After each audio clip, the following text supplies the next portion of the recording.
नमस्कार, बहुत स्वागत है आप सभी का। मैं हूं आपके साथ नैना यादव, लेकर हाजिर हूं हमारा खास शो आक्रमण। दुनिया एक बार फिर उसी मोड़ पर खड़ी है जहां से लौटने का रास्ता आसान नहीं होता।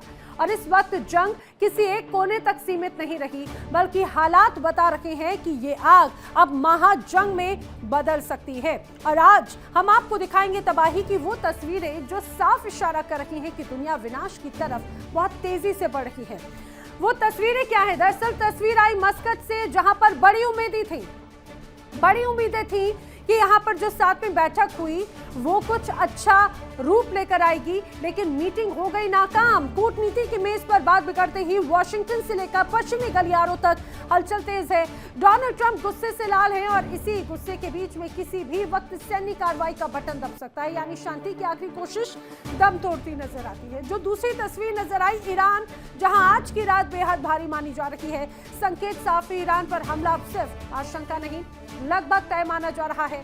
तेहरान में सायरनों की तैयारी है, एयर डिफेंस अलर्ट पर है और पूरी दुनिया की नजरें इस बात पर टिकी हैं कि क्या आज की रात इतिहास बदलने वाली साबित होगी। जो तीसरी तस्वीर आप देख रहे हैं, दरअसल यूक्रेन, यहां रूस लगातार बारूदी बारिश कर रहा है, तबाही मचा रहा है। शहर के शहर खंडर में तब्दील हैं, आसमान से गिरते बम जमीन पर इंसानियत को रौंद रहे हैं। और ये जंग थमने का नाम नहीं ले रही, बल्कि हर दिन और ज्यादा खतरनाक होती जा रही है। तीन मोर्चे, तीन महाशक्तियां और एक ही सवाल, क्या दुनिया एक और विनाशकारी महाजंग की तरफ बढ़ चुकी है? ये अपने आप में बड़े सवाल हैं। बड़ी बात, ओमान की राजधानी मस्कट में ईरान और अमेरिका के बीच में बातचीत का दौर शुरू हो चुका है। मिडिल ईस्ट में मची हलचल के बीच दुनिया की बड़ी ताकतों की नजरें अब इस वक्त मस्कट पर टिकी हुई हैं। इस बातचीत के पहले ही दिन दिल्ली में ईरान के राजदूत ने भारत के प्रति आभार जताया और उन्होंने भारत को एक जिम्मेदार, एक अहम क्षेत्रीय शक्ति बताया। वहीं ओमान की ओर से भी बातचीत को लेकर प्रतिक्रिया आई। ओमान ने कहा कि वो ईरान और अमेरिका के बीच में संवाद को आगे बढ़ाने के लिए एक निष्पक्ष और भरोसेमंद मध्यस्थ की भूमिका निभा रहे हैं। मस्कट में जारी ये बातचीत मिडिल ईस्ट के भविष्य के लिए बेहद अहम मानी जा रही है।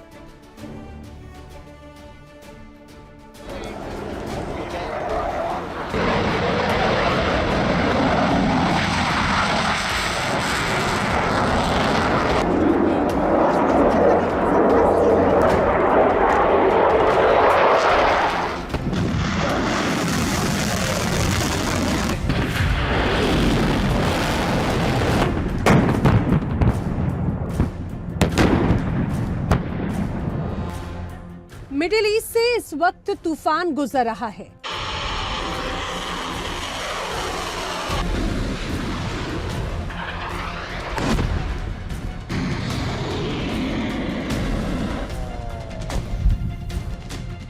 हर पल यही सवाल, अब अटैक होगा या अगला पल शांति की खबर लाएगा? ट्रंप की धमकी है,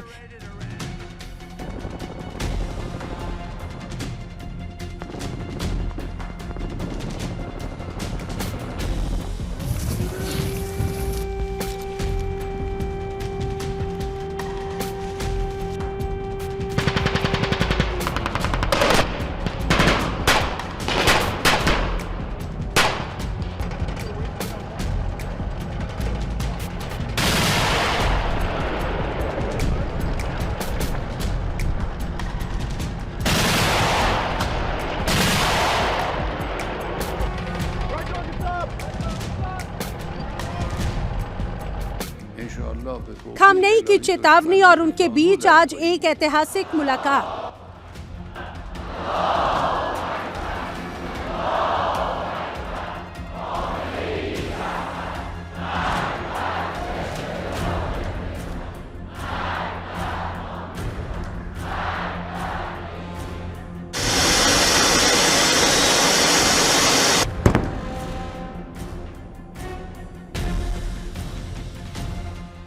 फरवरी 2026 ओमान की राजधानी मस्कट में अमेरिका और ईरान के बीच वो बातचीत हुई जिस पर पूरी दुनिया की नजरें टिकी थी। मस्कट से बड़ी खबर आई, अमेरिका ईरान न्यूक्लियर बातचीत खत्म हो चुकी है। 2 से 3 घंटे तक चली इस हाई लेवल मीटिंग में कई महत्वपूर्ण चर्चा हुई, लेकिन तस्वीरें बता रही हैं दोनों देश अभी भी दूरी बनाए हुए हैं।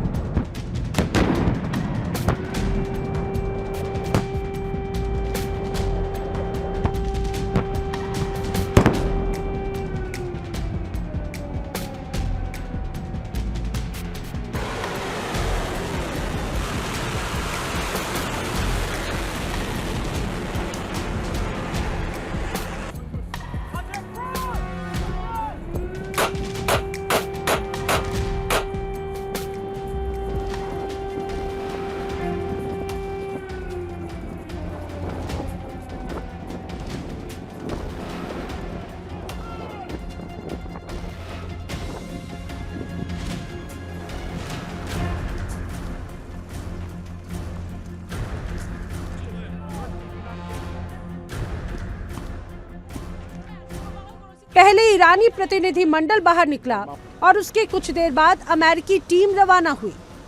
एक ही महल लेकिन एक ही मेज बिल्कुल भी नहीं। ये साफ इशारा है कि बात हुई है लेकिन भरोसा अभी कोसों दूर है और अधूरा है। ये कोई सामान्य डिप्लोमेटिक मीटिंग नहीं थी। ये बातचीत हो रही है जून 2025 के सैन्य टकराव के बाद, जब अमेरिका ने ईरान के परमाणु ठिकानों पर हमला किया और इजराइल ईरान युद्ध ने पूरे इलाके को हिलाकर रख दिया।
पहली बार दोनों दुश्मन फिर से टेबल पर लौटे। सवाल है, क्या ये शांति की शुरुआत है या सिर्फ तूफान से पहले की खामोशी?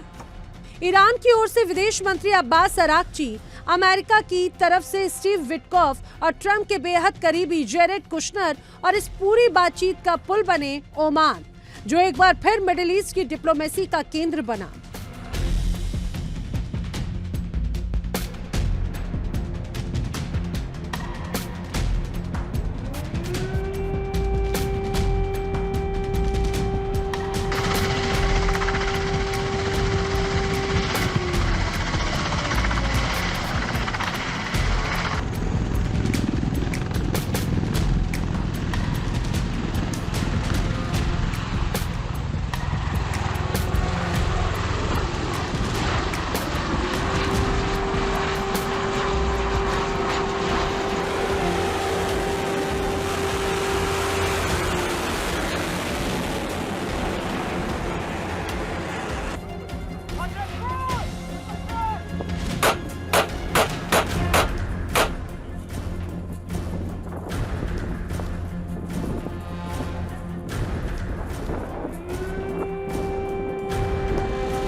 अब्बास अराक्ची ने बातचीत से पहले ही साफ कर दिया था कि हम खुली आंखों के साथ आए हैं और पिछले साल की कड़वी यादें हमारे साथ हैं। ईरान की लाइनें साफ है, सिर्फ परमाणु मुद्दा और प्रतिबंधों को हटाने पर बात होगी। कोई मिसाइल, कोई क्षेत्रीय दबाव, ईरान इन पर चर्चा के मूड में नहीं है।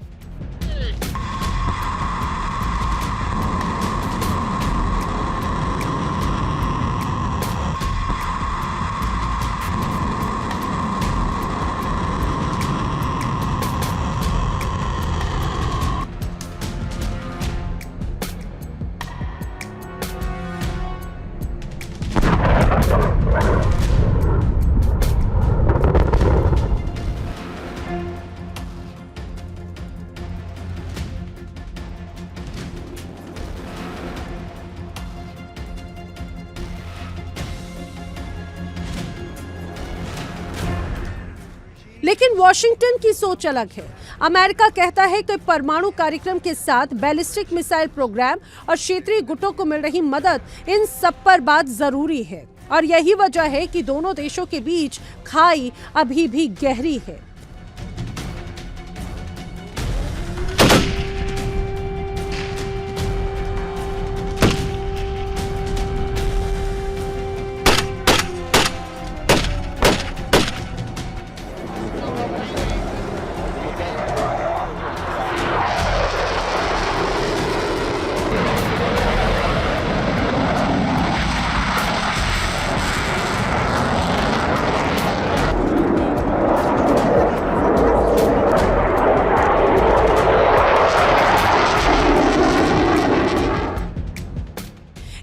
बातचीत की सबसे डरावनी बात, जब मस्कट में बात हो रही थी तब अमेरिकी नौसेना का बेड़ा मिडिल ईस्ट में तैनात था।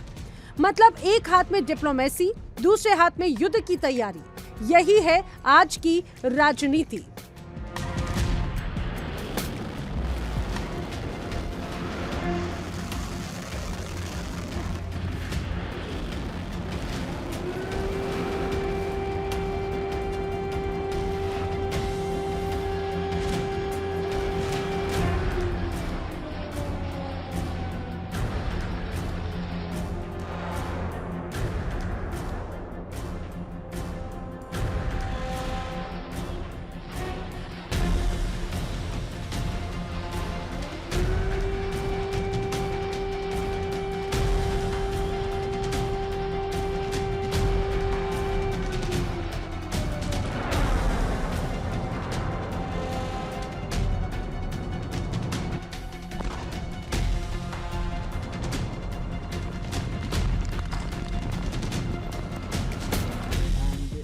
इधर दिल्ली में ईरान के राजदूत मोहम्मद फतली ने मीडिया से बात की। 3 बड़े संदेश। भारत एक अहम क्षेत्रीय शक्ति है।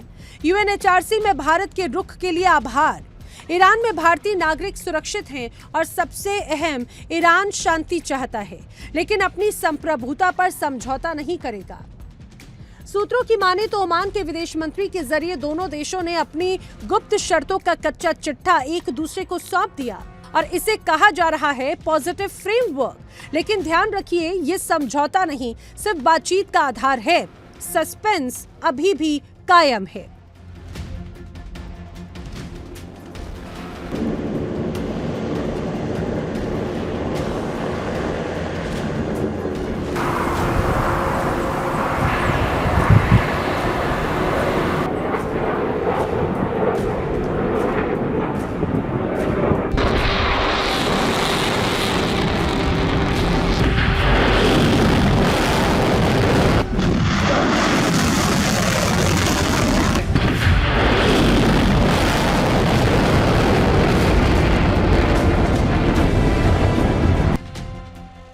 मिडिल ईस्ट एक्सपर्ट वली नासर कहते हैं कि तेहरान और वॉशिंगटन इस वक्त एक बेहद खतरनाक खेल खेल रहे हैं। दोनों युद्ध के लिए तैयार हैं लेकिन टकराने से कतरा रहे हैं। ये एक मनोवैज्ञानिक युद्ध है जहां हथियार सिर्फ डर पैदा करने के लिए हैं।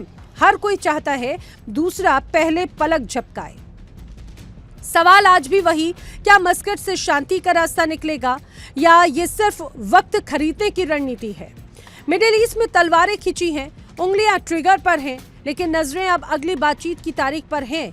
ये सिर्फ 2 देशों की लड़ाई नहीं, ये पूरी दुनिया की सुरक्षा का सवाल है। Bureau report, India daily.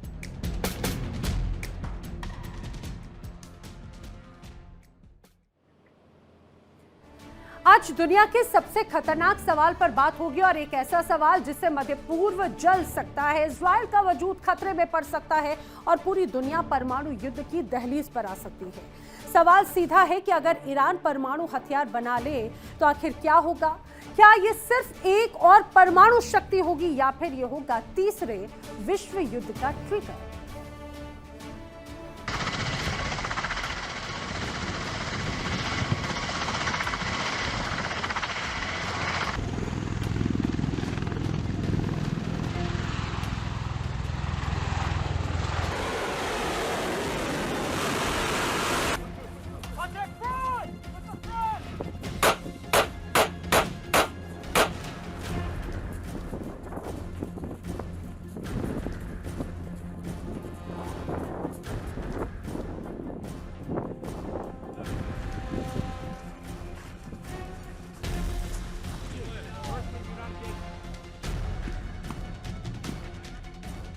Council on foreign relation की चेतावनी साफ है, ईरान का न्यूक्लियर बनना मतलब क्षेत्रीय तबाही।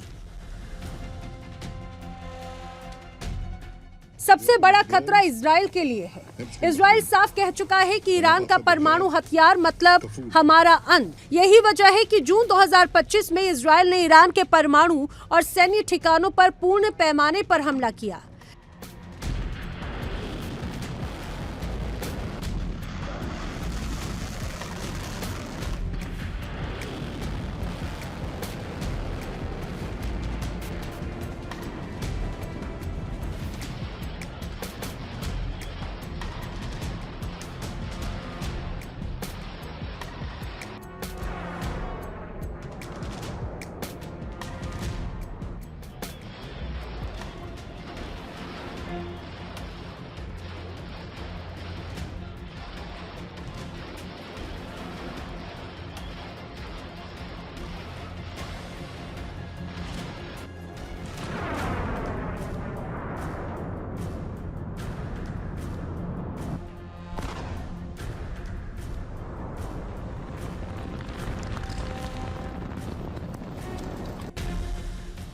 ये कोई सीमित स्ट्राइक नहीं थी, ये था सीधा संदेश, परमाणु बनाया तो मिटा दिए जाओगे।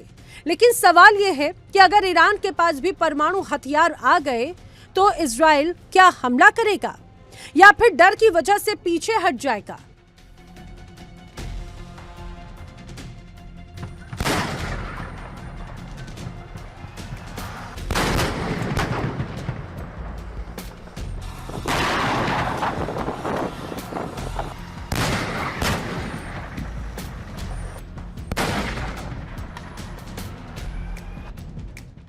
कुछ एक्सपर्ट्स कहते हैं कि अगर ईरान ने इजराइल पर परमाणु हमला किया तो वो अपने ही विनाश पर दस्तखत कर देगा, क्योंकि इजराइल के पास भी परमाणु हथियार है। मतलब एक हमला, दो देशों का खात्मा। लेकिन असली खतरा यहाँ है गलत अनुमान, गलत इंटेलिजेंस, गलत समय। और यही गलत फहमी परमाणु युद्ध को जन्म दे देती है। और अगर एक बार परमाणु बटन दब गया तो कोई भी उसे वापस नहीं ले सकता।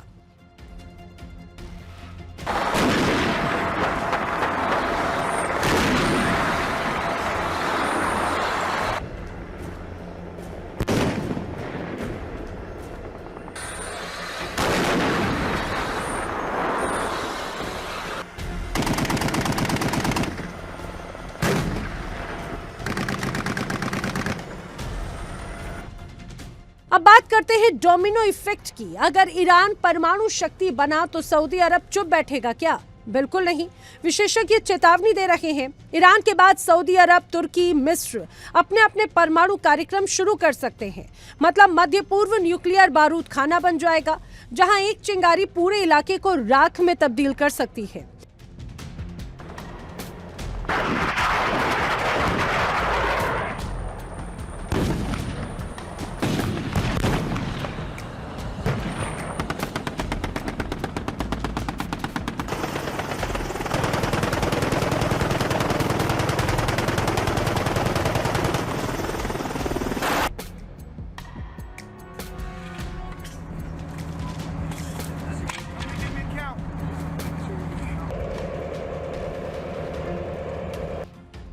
याद करिए साल 2015 जब ईरान और अमेरिका के बीच परमाणु समझौता हुआ, लेकिन फिर आए ट्रंप और अमेरिका उस समझौते से बाहर हो गए। अब दूसरे ट्रंप प्रशासन में 7 साल बाद पहली बार अमेरिका और ईरान फिर बातचीत की मेज पर हैं।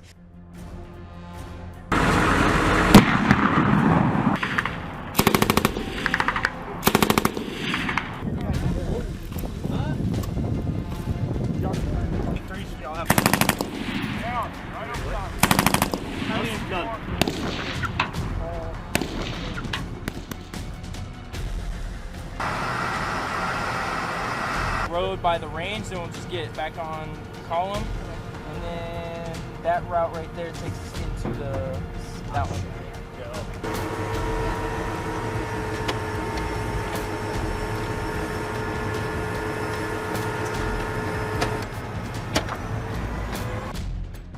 लेकिन यूरेनियम संवर्धन पर कोई सहमति नहीं। बातचीत धीमी है, भरोसा ना के बराबर है। जून 2025 में संयुक्त राष्ट्र की परमाणु एजेंसी IAEA ने साफ कहा कि ईरान अपने परमाणु अप्रसार दायित्वों का पालन नहीं कर रहा, यानी जो वादा किया था वो निभाया नहीं जा रहा। और यहीं से दुनिया की धड़कनें तेज हो गई।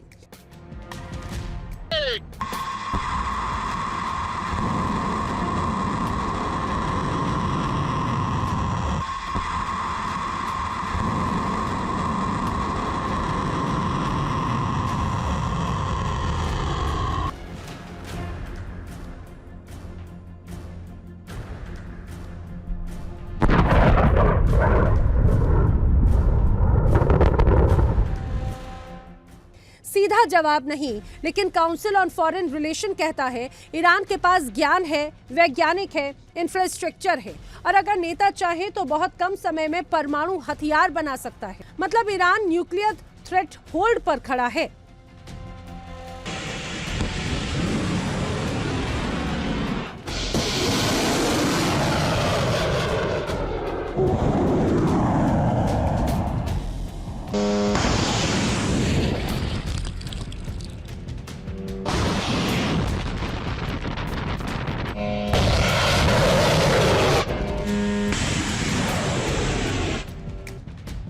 ईरान इस समय 60% तक यूरेनियम संवर्धन कर रहा है।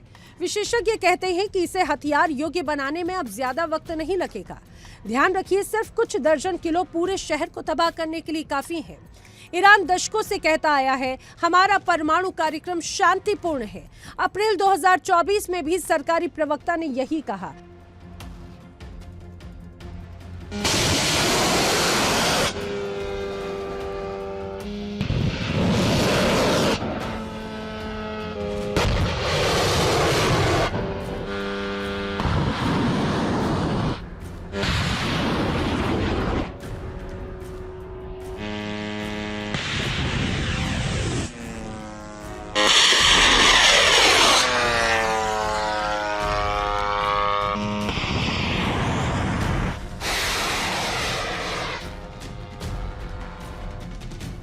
लेकिन हाल ही के महीनों में ईरानी अधिकारियों ने परमाणु हथियारों की जरूरत की बात भी की। विशेषज्ञ कह रहे हैं कि यह बेहद खतरनाक संकेत है। अक्टूबर 2024 इजरायल ने अब तक का सबसे बड़ा सीधा हमला किया। हवाई रक्षा प्रणाली, मिसाइल फैक्ट्रियां और परिचिन सैन्य परिसर, जहां कथित तौर पर परमाणु हथियारों पर गुप्त शोध चल रहा था।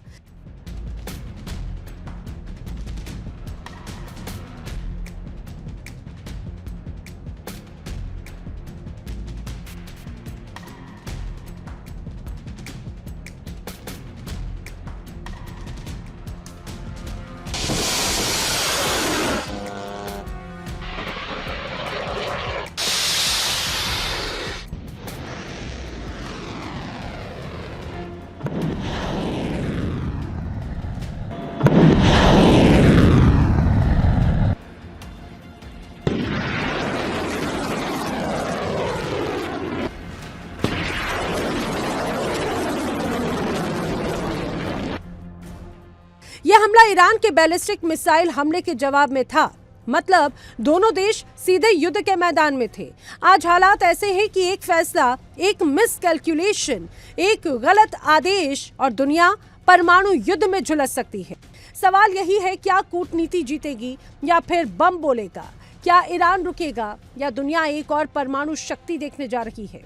ये सिर्फ ईरान या इजराइल की कहानी नहीं, बल्कि पूरी मानवता का सवाल है।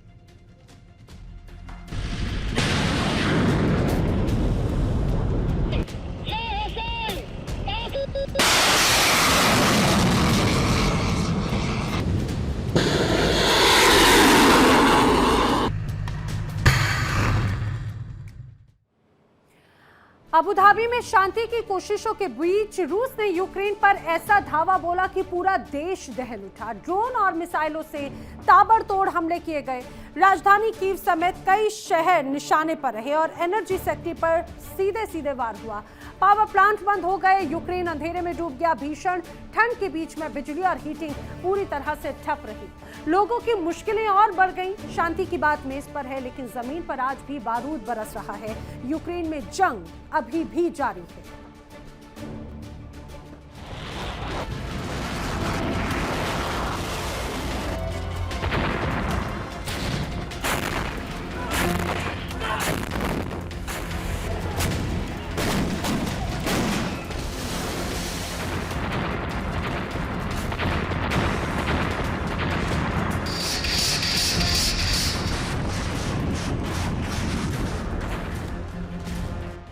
रूस की मिसाइलों ने एक बार फिर तबाही का तांडव मचाया।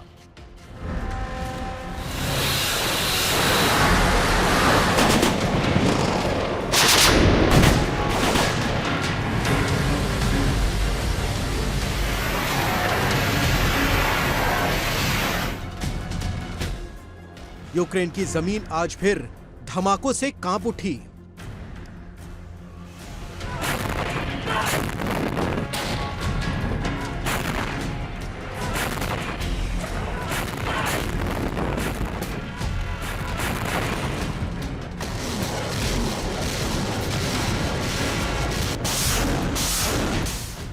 आसमान में मौत बनकर मंडराते रूसी ड्रोन और नीचे डर के साए में सिमटी आम जिंदगी। जंग खत्म होने की बातें जरूर होती हैं, लेकिन वो सिर्फ कूटनीति की मेज तक सीमित हैं। जमीन पर आज भी गोला बारूद बरस रहा है और हर धमाकों के साथ उजड़ रही है उम्मीदें। यूक्रेन के शहर कीव से खार्किव तक एक बार फिर निशाने पर हैं। बिजली घर, पानी की सप्लाई, अस्पताल यानी जिंदगी की बुनियादी जरूरतें, सब पर सीधे वार। रात अब सिर्फ अंधेरी नहीं बल्कि डर से भरी हुई है। दिन उजाले के नहीं, धुएं और मलबे के रंग में डूबे हुए हैं। बच्चों की नींदें सायरन से टूटती हैं। माँ बाप की आंखों में बस एक सवाल, अगला हमला कब? रूस की बमबारी जहां जाती है वहां सिर्फ खौफ, खंडहर और खामोशी छोड़ जाती है। मुस्कुराते चेहरे अब मलबे में तब्दील हो चुके हैं। दुनिया शांति की अपील कर रही है, लेकिन धमाकों की आवाज हर अपील को दबा देती है। यूक्रेन आज भी खड़ा है, लेकिन हर दिन थोड़ा और टूट रहा है।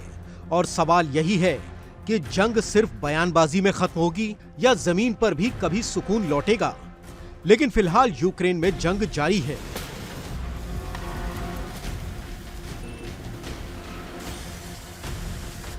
रूस और यूक्रेन की जंग ने एक बार फिर खौफनाक मोड़ ले लिया है। रूस ने यूक्रेन पर मिसाइलों और ड्रोन से अब तक का सबसे बड़ा हमला बोला। लंबी दूरी के ड्रोन, बैलिस्टिक मिसाइल और सीधा निशाना यूक्रेन का एनर्जी सिस्टम। यूक्रेन के राष्ट्रपति वोलोदिमीर ज़ेलेंस्की के मुताबिक रूस ने एक ही रात में 450 ड्रोन और 70 मिसाइलें दागी। यह हमला यूक्रेन की जीवन रेखा, उसके बिजली नेटवर्क को तबाह करने के इरादे से किया गया। राजधानी कीव, खार्किव, ओडेसा के कई शहर अंधेरे में डूब गए। पावर प्लांट बंद हो गए, सबस्टेशन तबाह हो गए, ट्रांसफार्मर और टरबाइन राख में बदल गए। और ये सब उस वक्त जब यूक्रेन भीषण ठंड की गिरफ्त में है।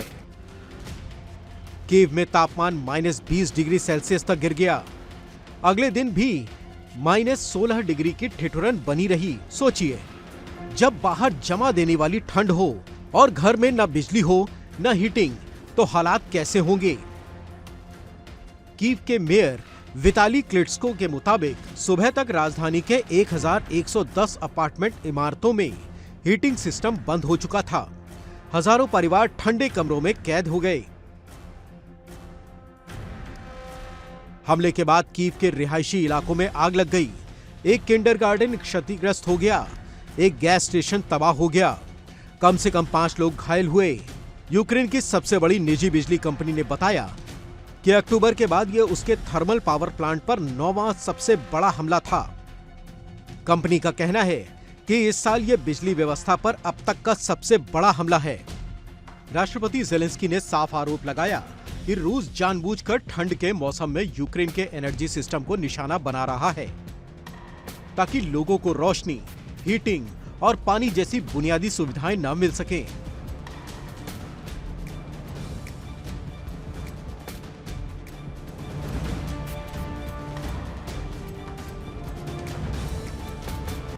ज़ेलेंस्की का कहना है कि ये सिर्फ सैन्य हमला नहीं है, बल्कि आम नागरिकों को ठंड से तोड़ने की रणनीति है। इस बीच इस हमले को लेकर अमेरिका से आया है एक चौंकाने वाला बयान। अमेरिकी राष्ट्रपति डोनाल्ड ट्रंप ने कहा कि ये रूसी हमला सीज फायर खत्म होने के बाद हुआ है, इसलिए रूसी राष्ट्रपति व्लादिमीर पुतिन को इसके लिए दोषी नहीं ठहराया जा सकता। ट्रंप के इस बयान ने अंतर्राष्ट्रीय राजनीति में नई बहस छेड़ दी है कि क्या अमेरिका का रुख बदल रहा है, क्या यूक्रेन पर दबाव बढ़ेगा। खास बात यह है कि यह हमला ऐसे समय में हुआ जब रूस और यूक्रेन अमेरिका की मध्यस्थता में संभावित बातचीत के लिए तैयार हो रहे हैं।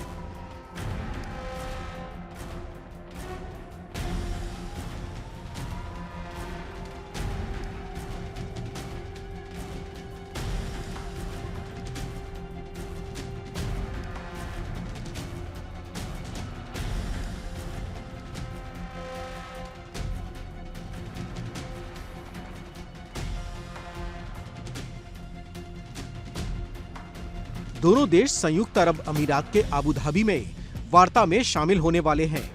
ये बातचीत बुधवार और गुरुवार को प्रस्तावित है, लेकिन सवाल ये है कि क्या बातचीत से पहले रूस का ये हमला दबाव बनाने की कोशिश है?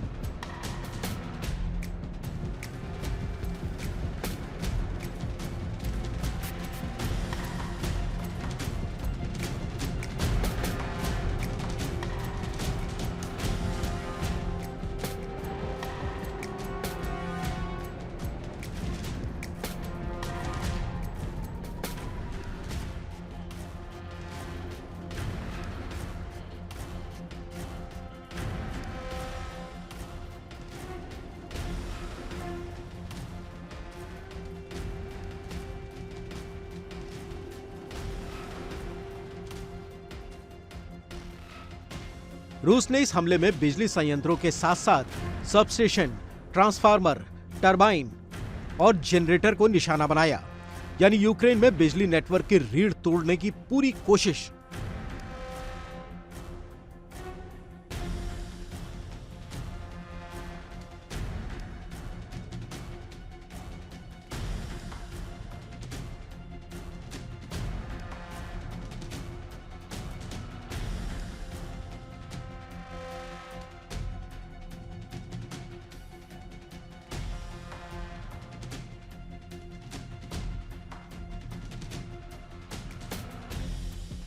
हमले में कीव स्थित द्वितीय विश्व युद्ध से जुड़े राष्ट्रीय संग्रहालय के हॉल ऑफ फेम को भी नुकसान पहुंचाया गया। इतिहास भी इस जंग में महफूज नहीं रह पाया।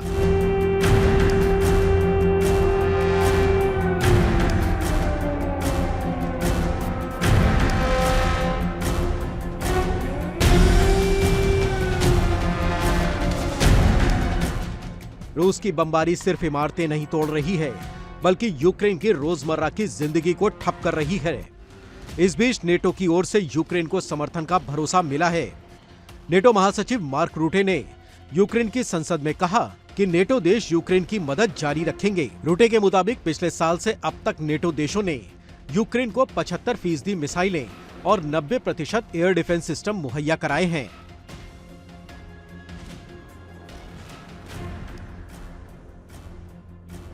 वहीं राष्ट्रपति जेलेंस्की ने सहयोगी देशों से और ज्यादा एयर डिफेंस सिस्टम भेजने की अपील की है, क्योंकि यूक्रेन जानता है अगर आसमान सुरक्षित नहीं तो जमीन पर जिंदगी मुमकिन नहीं।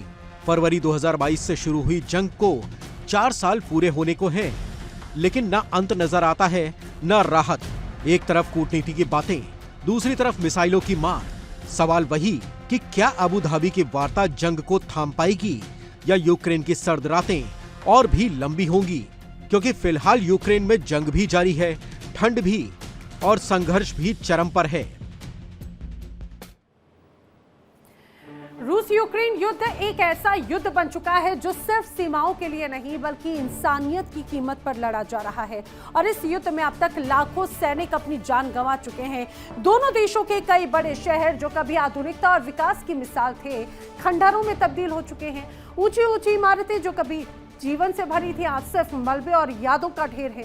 और अगर ये युद्ध नहीं थमता तो समझिए आने वाले वक्त में फरवरी के आखिर में 4 साल पूरे हो जाएंगे, और इन 4 सालों में लगातार गोलीबारी, लगातार मिसाइली हमले, लगातार डर और अनिश्चितता ही बढ़ी है।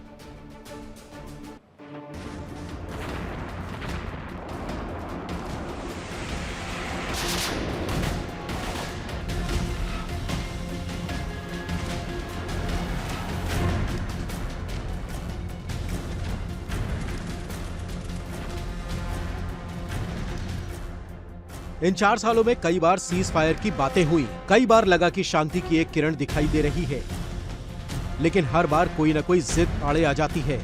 वार्ता शुरू होती है, फिर रुक जाती है या ठहर सी जाती है।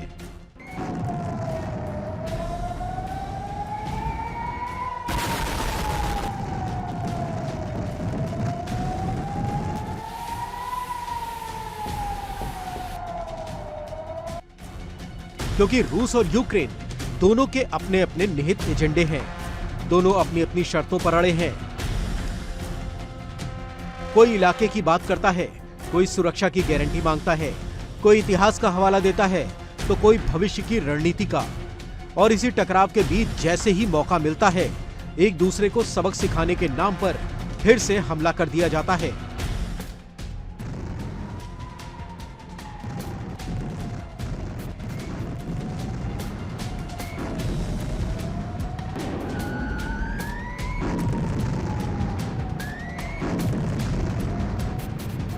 बम बरसते हैं, मिसाइलें दागी जाती हैं, ड्रोन के जरिए रिहायशी इलाकों को निशाना बनाया जाता है।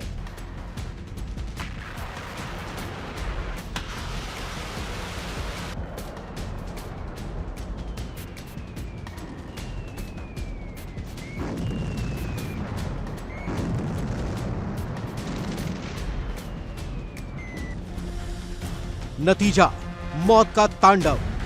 इन हमलों में सुहागिनें विधवा हो रही हैं, बच्चे अनाथ हो रहे हैं, माताएं अपने बेटे बेटियों को हमेशा के लिए खो रहे हैं।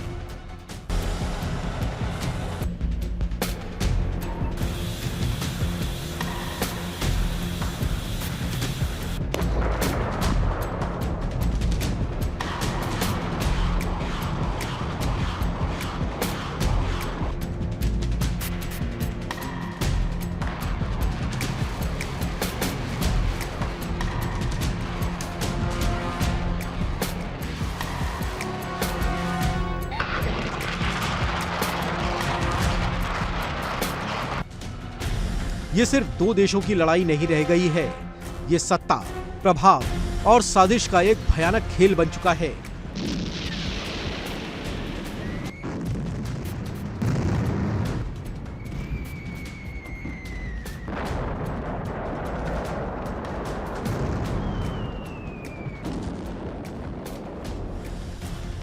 इस महायुद्ध में मौत के सटीक आंकड़े अब तक कंफर्म नहीं हैं, लेकिन मीडिया रिपोर्ट्स, सरकारी बयान और स्वयंसेवी संस्थाओं द्वारा इकट्ठा किए गए ये डेटा साफ संकेत देते हैं कि लाखों लोगों की जानें इस युद्ध की भेंट चढ़ चुकी है। इसके बावजूद हालात ऐसे नहीं दिखते कि ये खूनी खेल निकट भविष्य में खुद ब खुद थम जाएगा।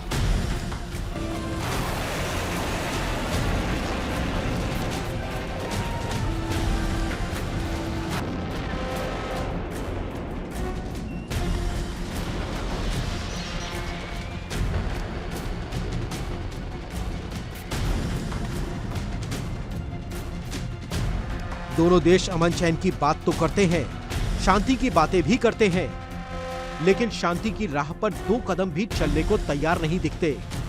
शब्दों में शांति, लेकिन जमीन पर लगातार बारूद। फिर भी इन तमाम अंधेरों के बीच उम्मीद की एक हल्की सी रोशनी अब भी जिंदा है।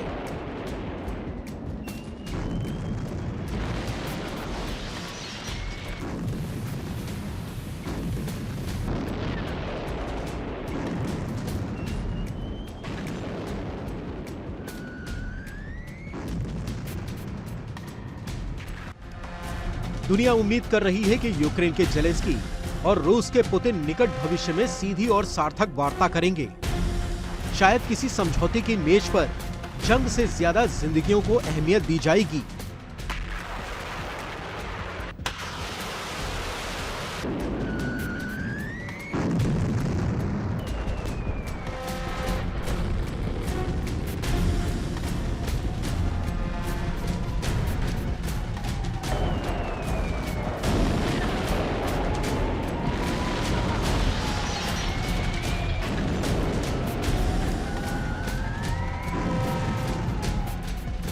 शायद एक ऐसा युद्ध विराम होगा जो सिर्फ कागजों पर नहीं बल्कि जमीन पर भी लागू होगा।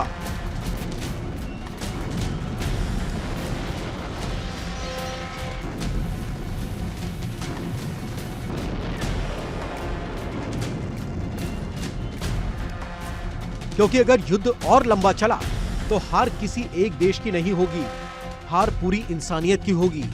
अब सवाल यही है कि 4 साल पूरे होने से पहले ये जंग थमेगी या इतिहास में एक और लंबा खूनी अध्याय जुड़ जाएगा।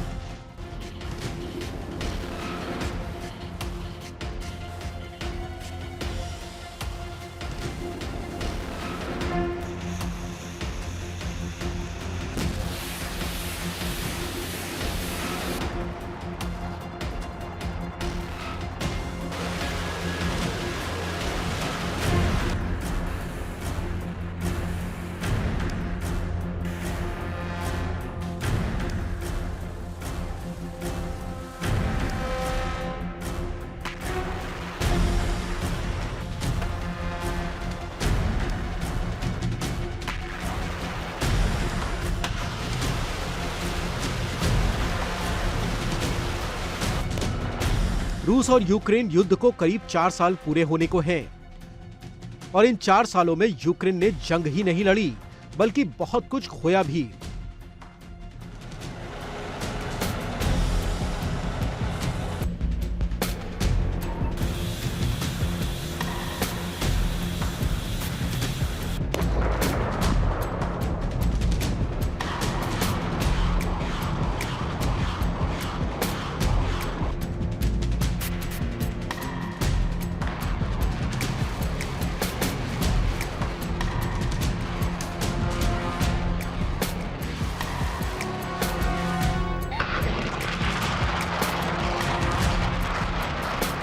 इलाके, शहर और अनगिनत जिंदगियां।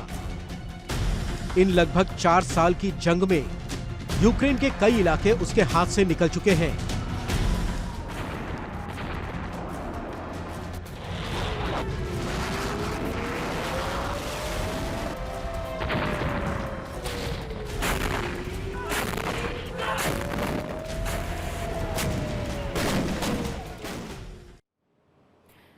बीता साल यानी 2025 कैसा रूस और यूक्रेन के लिए रहा ये पूरी दुनिया जानती है, लेकिन 2026 का साल भी यूक्रेन के लिए राहत लेकर आया है ऐसा दूर दूर तक फिलहाल नजर नहीं आता, बल्कि लगातार संघर्ष का साल ये नजर आ रहा है। साल के शुरुआती दिनों से ही आसमान से ड्रोन उड़ते हैं, मिसाइलें दागी जाती रही, तोपों की गड़गड़ाहट जमीन को हिलाती रही, सैन्य ठिकानों को निशाना बनाया गया, रक्षा ढांचों को कमजोर करने की कोशिशें लगातार होती रही।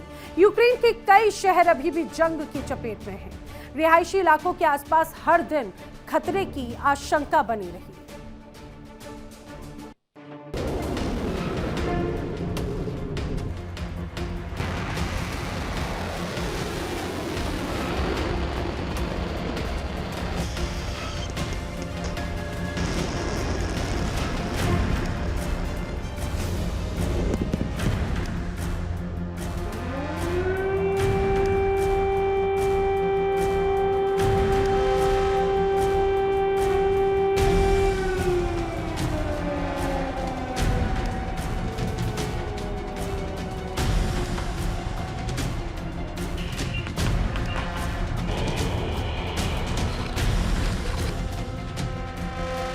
लेकिन ये कहानी एक तरफा नहीं है। यूक्रेन भी पीछे हटने को तैयार नहीं दिखा। ड्रोन तकनीक के जरिए उसने रूस को लगातार डराने की कोशिश की।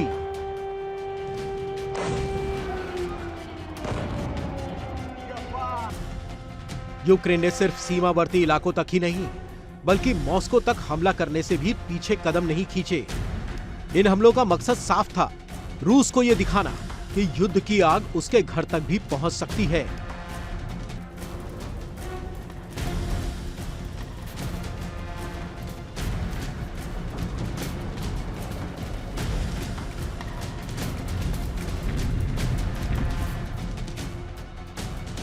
लेकिन इन जवाबी कार्रवाइयों के बावजूद कोई बड़ी उपलब्धि हासिल नहीं हो पाई और न ही कोई निर्णायक बढ़त, न कोई बड़ा इलाका वापस आया और न ही कोई स्थायी राहत, बल्कि हर बीतते महीने के साथ नुकसान और बढ़ता गया।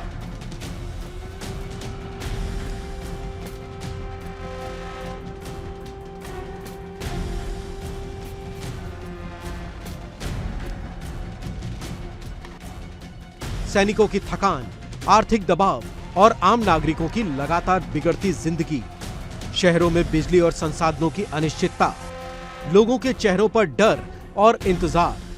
तकरीबन 4 साल में यूक्रेन को जो मिला वो था संघर्ष को ढोते रहने का बोझ, और जो खोया वो था स्थिरता, सुरक्षा और भविष्य की स्पष्ट तस्वीर।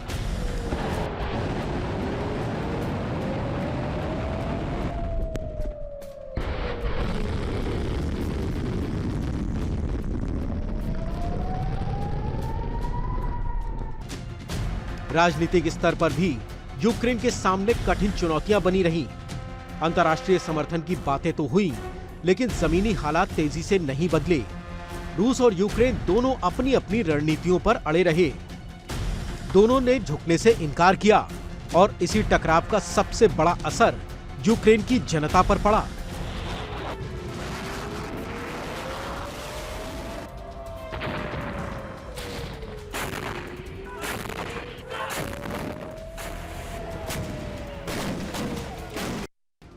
वो लोग जो हर सुबह ये नहीं जानते थे कि शाम तक हालात कैसे होंगे।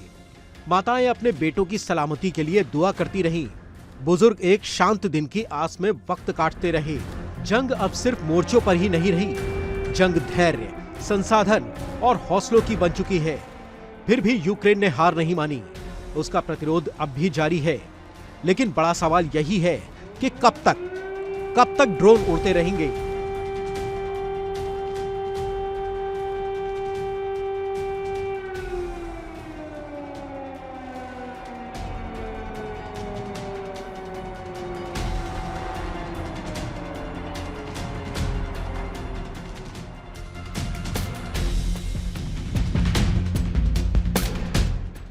कब तक मिसाइलें गिरती रहेंगी और कब तक पूरा एक देश अपने भविष्य को जंग के साए में ढोता रहेगा।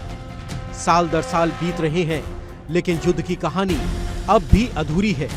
और जब इतिहास लिखा जाएगा, यूक्रेन के लिए एक ऐसे दौर के रूप में याद रखा जाएगा जब लड़ाई जारी रही, लेकिन जीत अब भी दूर नजर आई।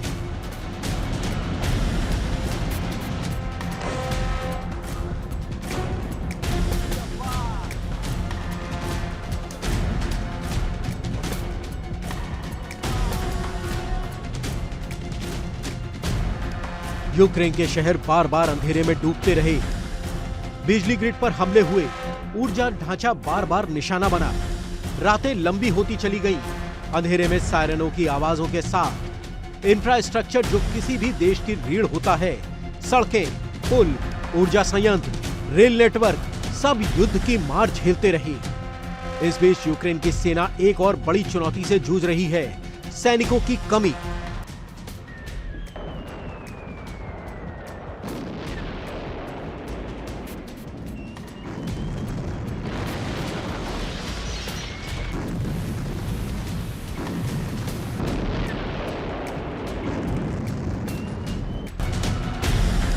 लगातार चल रही जंग ने सैन्य बल पर भारी दबाव डाला।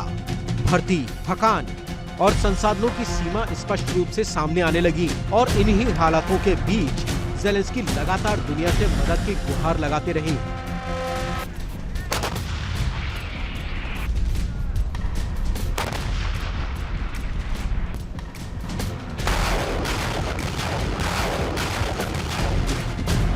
कभी नेटो से हथियारों की मांग, कभी अमेरिका से सैन्य सहायता की अपील। अंतर्राष्ट्रीय मंचों पर ज़ेलेंस्की की आवाज लगातार गूंजती रही कि अगर समर्थन कमजोर पड़ा तो यूक्रेन के हालात और कठिन हो सकते हैं।